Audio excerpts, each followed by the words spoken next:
The town of Hollow Pines was the kind of place that seemed to exist in the margins of a map.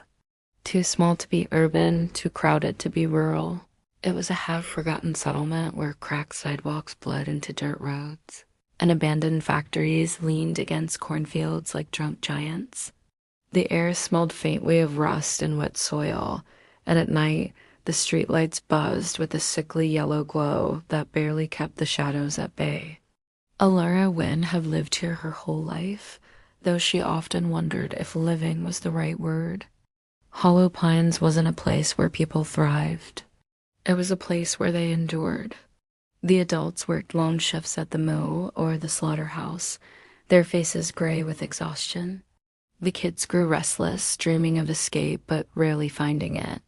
Alara was 15, restless and curious in ways that often got her into trouble. She had a habit of wandering into places she wasn't supposed to be: abandoned houses, shuttered shops, the old train yard where weeds grew taller than the rusted tracks. Her mother called it nosiness. Alara called it survival. Everyone in Hollow Pines knew the stories. They were whispered at sleepovers, carved into bathroom stalls, and muttered by old men over lukewarm coffee at the diner. They were the town's dark little secrets, the legends that made you look over your shoulder on a moonless night. The biggest story, the one that everyone knew but no one really talked about, centered on the Ashwood Library. It stood on the edge of town, a skeletal ruin condemned after a fire that had ripped through it decades ago. The official story was faulty wiring, a tragic accident, but the rumors painted a much stranger picture. They said the library housed books that burned but never turned to ash. Books whose pages would smolder and glow, but whose words remained untouched by the flames. And within that spectral collection, there was one book that was whispered about more than any other: The Black Pages. It was said to be a book that wrote itself, its ink a shifting living thing. Each night, a new story would appear on its empty pages, a story tailored to the fears of whoever dared to open it. But there was a price. The legend claimed that anyone who read from the Black Pages would be cursed, their lives twisting to match the horrors they had read. Alara didn't believe in ghost stories. Or at least she told herself she didn't. The rational part of her brain, the part that aced science class, scoffed at the idea of cursed books and fireproof paper. It was all just local folklore, campfire tales designed to scare teenagers. But Alara did believe in something else, something far more real and immediate: boredom. And in a town like Hollow Pines, boredom was a powerful motivator. It was an itch you couldn't scratch, a quiet hum that pushed you to do things you normally wouldn't. So on a particularly dull Tuesday afternoon, with the sky a flat, gray canvas, a reckless idea began to form in her mind. Maybe, just maybe, it was time to see if the rumors were true. After all, what was the worst that could happen? It all started with a dare. "Bet you won't go inside," Mason said, a smirk playing on his lips. He was one of those boys from her class, all height and noise, always puffing out his chest to prove something to someone. They were standing in front of the old Ashwood Library, a place that looked more like a tomb than a building. The windows were boarded up tight, and heavy chains were wrapped around the double doors. The brick walls were stained black with smoke, a permanent scar from the fire years ago. The whole place just loomed over them, a corpse in the middle of their town. Alara just raised an eyebrow and smirked right back at him. "Bet I will." A nervous laugh escaped Mason. He hadn't actually expected her to agree. "Yeah, right? You'll chicken out."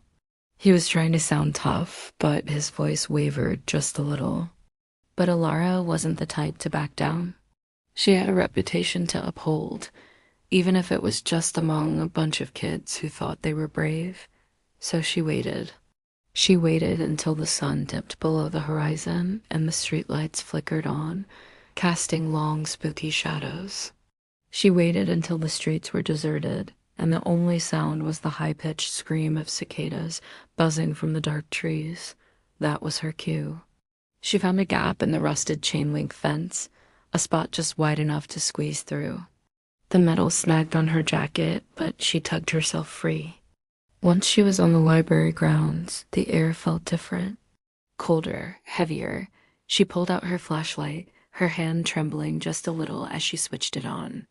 The narrow beam cut through the oppressive darkness, dancing over the overgrown weeds and cracked pavement. Every rustle in the bushes, every distant dog bark, made her heart pound against her ribs. She took a deep breath, the smell of damp earth and old smoke filling her lungs. This was it, no turning back now. She crept toward the building, her flashlight beam her only guide. The boarded-up windows looked like blind, vacant eyes staring out into the night. She found what she was looking for, a small broken window near the back, low to the ground. It was barely big enough to crawl through. Peering inside, she saw nothing but absolute blackness. The dare echoed in her mind. "You'll chicken out." Gritting her teeth, she swung her legs over the jagged sill and dropped into the suffocating darkness of the Ashwood Library. The sound of her landing echoed strangely in the vast, silent space she was in. The air inside was thick with dust and the sweet, earthy smell of mold.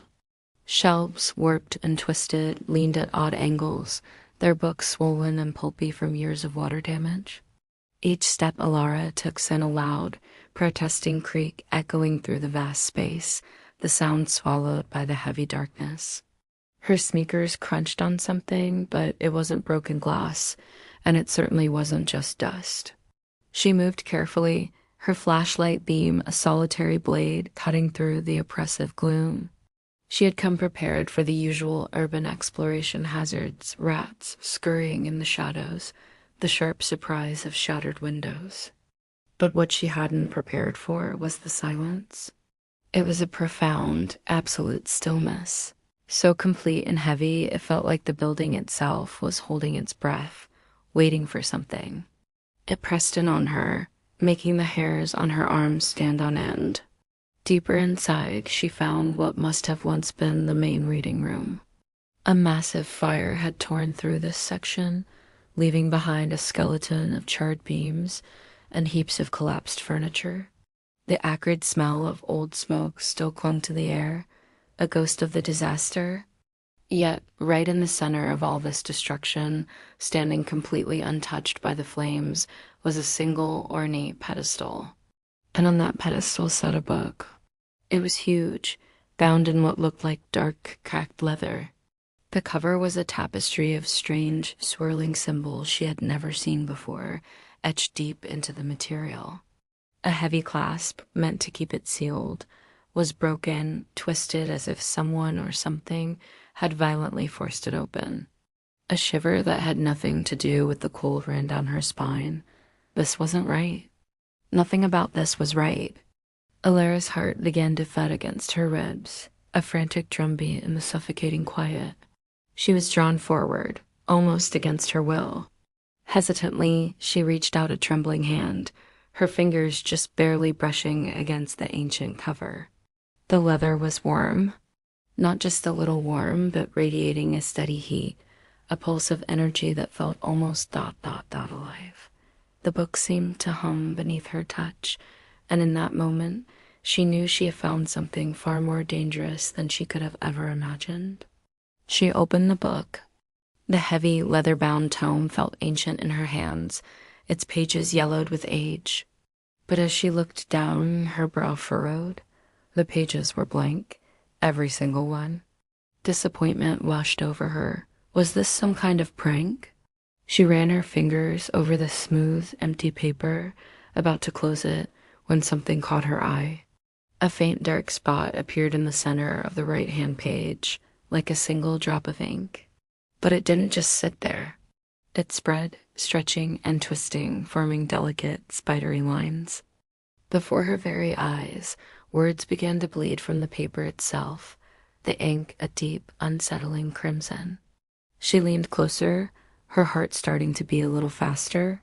The script was elegant, a looping cursive that seemed to dance across the page. It read, "The girl enters the library. She finds the book. She reads the words. Alara froze, her blood turning to ice. The sentence? It described exactly what she was doing, right at this very moment. How was this possible? It was a coincidence. It had to be. Just a strange, eerie coincidence. With a trembling hand, she turned the page. It felt heavier now, charged with a strange energy. She held her breath, watching the blank surface. Slowly, just like before, new words began to materialize. The girl's hands tremble. She feels the weight of the book. She cannot look away. Her breath hitched in her throat. The book was writing her life as she lived it. Every shiver, every thought, every heartbeat, recorded in real time. A wave of pure terror crashed over her. She slammed the book shut with a loud thud that echoed through the silent library. Her pulse was a frantic drum against her ribs. She stared at the close cover, the intricate gold leaf pattern seeming to mock her. But even closed, she could feel it. A low, persistent humming vibrated through the cover and into her palms, a tangible thrum of power.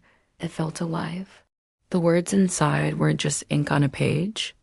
They were still moving, still writing, and she had a horrifying feeling that the story was far from over. That night, Alara dreamed of shadows. They crawled across her walls, whispering in voices she almost recognized, voices that sent a shiver down her spine. When she finally woke, her heart pounding, she stumbled to the mirror, but her reflection, it didn't move with her. It just stood there still, and then it smiled when she didn't. She shook her head, splashing cold water on her face, telling herself it was just a nightmare, just her imagination running wild. But when she got to school, her friend Mason pulled her aside. His eyes were wide. "Did you hear about the dog?" he whispered. "What dog?" Alara asked, her throat suddenly dry. "The one that followed you home last night. People saw it, they said. They said its eyes were glowing." Alara's stomach dropped like a stone. She hadn't seen any dog, but she remembered the shadows. She remembered the whispers. And she remembered the ancient, leather-bound book she'd found. Over the next few days, things got so much worse. It started with my journal. I'd open it, and pages would be filled with frantic, spidery handwriting that wasn't mine. Then the lights in my house began to act up. Every time I even thought about that cursed book, they'd flicker and buzz, plunging the room into momentary darkness. I started hearing whispers, too. They'd snake out of the static on the radio, twisting and curling around my name. But the worst part, the book itself. I tried to get rid of it, hiding it under my bed, but it was no use. In the dead of night, when the house was silent, I swear I could hear it. A soft, rhythmic sound, almost like it was breathing, just waiting for me. I felt like I was losing my mind, caught in a nightmare I couldn't wake up from. What was this thing, and what did it want from me? On the fourth night, Alara couldn't resist. She pulled the book out from its hiding place, her hands shaking. The heavy cover felt cold, almost alive, under her fingertips. When she opened it, she gasped. The pages were no longer blank. They were filled with stories of hollow pines, of the town's oldest legends and forgotten secrets. But the most unsettling part, the ink was fresh, still wet, as if someone had written it just moments ago. Her eyes scanned the familiar yet strange handwriting until they landed on the last sentence. A knot of dread and curiosity tightened in her stomach. Taking a deep breath, she read the words aloud into the silent room. The girl opens the book again. The town begins to remember. Just as the last word left her lips, every light in the house went out, plunging her into absolute darkness. And from the shadows, a voice whispered, "Welcome back." And just when you think you've seen it all, that's where we have to leave it for today. What a cliffhanger, right? I know. I'm just as excited as you are to see what happens next. Will they succeed? What new challenges will they face around the corner? The only way to find out is to come back for the next part of this incredible story. So if you re on the edge of your seat and you cut and wait to see how this all unfolds, make sure you hit that subscribe button right now and turn on notifications. That way, you'll be the first to know when the next episode drops. You won't want to miss a single second of what's coming. Thanks for watching, and I'll see you in the next video. Don't forget to subscribe.